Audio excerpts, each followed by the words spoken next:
Ассаламу алейкум рахматуллахи ва баракатух. Құрметті Қазақстан Республикасының президенті Қасым-Жомарт Тоқаев сіздерге үндеу жіберіп отырмын. Мен Тараз қаласының тұрғынымын, яғни әзіргі кездерде менің тұратын жерлерім жоқ болғаннан кейін Қырғызстанда жақын таныстарымның үйлерінде тұрып жатқанымды өткенде Тараз қалалық әкімге түсіндіріп айтып кеткем. Және десе осы Тараз қалалық әкім Орынбеков Бақытжанға арызданып, сол жерлерде де мен жағы Қырғызстанда тұрып жатқанымды айтып кеткем. Арызда былай көрсеткем: мекен жайым тіркелген орны Тараз қаласы, микрорайон Көлтоған 604 үйде тұрамын. Үйде пропискада тұрамын деп. Тұрғылықты жерім жоқ, уақытша әр жерде тұрып жатырмын. Кейде Қырғызстанда дейді. Кейде емес, көбісінде Қырғызстанда тұрып жатырмын қазір. Қазақстанда тұратын жерім жоқ. Енді арызды мына мәтінде жаздым. Арыз әлеуметтік жағынан осал тұрғы ретінде тұрғын үймен кезексіз қамтамасыз ету туралы. Құрметті әкім, Қазақстан Республикасы Конституциясының 1 бабының 1 бөлігінде Қазақстан Республикасы өзін әлеуметтік мемлекет ретінде орнықтырады деп көрсеткен.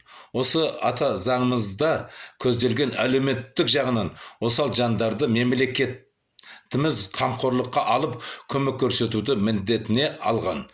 Ал мен 1961 жылы 26 желтоқсанда туылған зейнеткер ретінде әлеуметтік жағынан осал жандарға жатамын.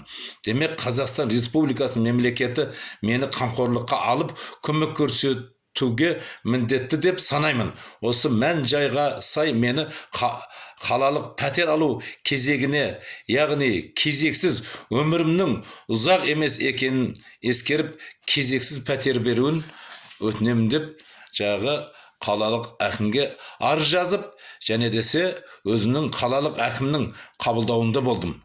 Яғни Орынбеков Бақытжанның қабылдауында болдым. Сонда осы арызды Орынбеков Бақытқа оқып бердім, және десе осы арызды өткізіп кеттім. Сөйтіп, сіз не үйдің пәтердің кезегінде тұрдыңыз ба деді. Мен айттым, енді пәтердің кезегіне тұруға қатты ұмтылып жатырмын, бірақ өзіңіз тұрғызбай жатырсыз деп Бақытжанға сөйтіп айттым. Сөйтіп, оған себептер бар деді. Сонда біз сияқты осал жанға, біз сияқты пәтерге мұқтаж болған, біз сияқты көмекке мұқтаж болған жандарға заңдар шығарып тастаған, көп себептер шығарып тастаған, қол жетімсіз қылып тастаған. Бұл жағы қалай?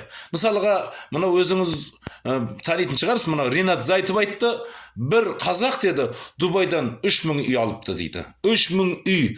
Ол қандай кезекке тұрған сонда? Дубайдан 3000 үй алса, ол қандай кезекке тұрған? Нематолиннің бір басында 100 үйі бар. 100 үйі бар. Ол да шет мемлекетте.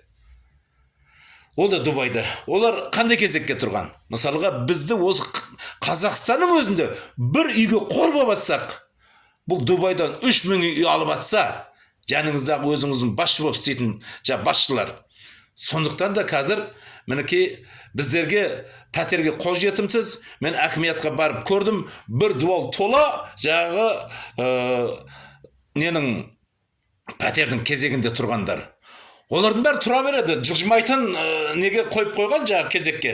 Жылжымайды кезек. Неге дегенде, себебін бағана айтып кеттім, жылжымайтын себебі бір қазақ дейді, Ринат Зайтов айтып жатыр. Анау Дубайдан 3000 үй алды дейді. Бір Нематолиннің басында Дубайда 100 үй бар. Ал енді біз сияқтыларға қаяқтан үй болсын? Мысалға, мен мына жерде арызымды көрсетіп кеттім, мына арызымды. Бақытжанға бұны өткізіп кеттім, және Бақытжанға бұны оқып кеттім. Өмірімнің ұзақ емес екенін ескеріп, пәтерді кезексіз берулеріңізді өтінемін деп жазып қойдым. Мен сияқты болып жазғандар жүдө көп екен. Бірақ олардың біреуді алып атқан жоқ. Бір дуалды, әкіметтің бір дуалын толтырып жағы үйге тұрған, пәтердің кезегінде тұрғандарды қойып қойыпты, бірақ біреуіне де үй алынып атқан жоқ. Оны неге берілмейді, неге мына берілмей жатыр, неге кезекке тұрғызбай жатырсыз деп Бақытжан мырзаға айтсам, Бақытжан мырза айтады, оның көп себептері бар дейді. Себептерін байқадым енді, себептерді, сол себептер енді мына сондай заң шығарып қойған, енді біз сияқтыларға жағы қол жетімсіз заң шығарып қойған. Былайша айтқанда, жағы өзіңіздің қол астыңыздағы басшылар, 3000 үй Дубайдан алып атқан болса, Нематөлиннің өзі бір басына 100 үй алып тұрған болса, бізге әрине қол жетімсіз болады. Біздерге алмауға әрине солар жағы заң шығарып қояды. Алмауға бізге қол жетімсіз қылып заң шығарып қойған. Неге енді біз енді? Неге бұл жерде әділдік жоқ? Біздерге де, сіздерге де осы дүниені пайдалансақ болар еді ғой. Бірақ әділдік жоқ қой біздерде. Қашан болады бұл әділдік? Қашан ала аламыз мына пәтерді? Мен сұрадым Бақытжан мырзадан. Біз енді көзіміздің тірісінде мына пәтеріңізді ала аламыз ба, ала алмаймыз ба десем, ала алмауыңыз мүмкін дейді. Аяқ кетіп қалуыңыз мүмкін дейді. Сөйтіп жауап беріп жатыр. Міне, біз осындай қиыншылыққа тап болып отырмыз. Қазақстан елі осындай қиыншылыққа тап болды. Не себептен? Осыны саралап бір тексеріп көрсеңіз жақсы болар еді. Мен аты жөнім Абишев Сейіт Нұраханұлы. Мекен жайым тұрғылықты үйім жоқ болғаннан кейін қазіргі кезеңде Қырғызстанда тұрып жатырмын.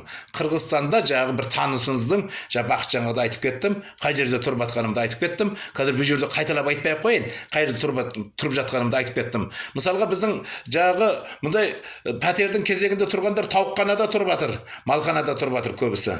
Ал енді пәтерді кезексіз 3000 пәтерден Дубайдан алып жатқандар, міне бұл жерде жалғанның жалпағынан басып жатыр. Сондықтан біздерде әділдік болу керек. Олар көрген нәрсені біз де көруіміз керек. Олар жеген нәрсені біз де жеуіміз керек. Олар керек болса, қазір мына 3000 пәтерді алып жатқандар, я болмаса Нематөлин дегендер 100 пәтер бір басында барлар. Бұлар бізге қызметші бола отыра, біз олардың жеген жей алмаймыз, олардың тұрып жатқан үйінде тұра алмаймыз. Неге? Қаңғып кеттік. Қырғызстанда жүріп жатырмыз. Жағы пәтеріміздің жоқтығынан, жүретін жеріміздің жоқтығынан Қырғызстанда тұрып жатырмыз қазір. Мінекей, осы дәрежеге жетіп келдік. Сізден өтініш, маған мынау Орынбек Бақытжанға пәтер берсін деп нұсқау беріңізді өтінемін.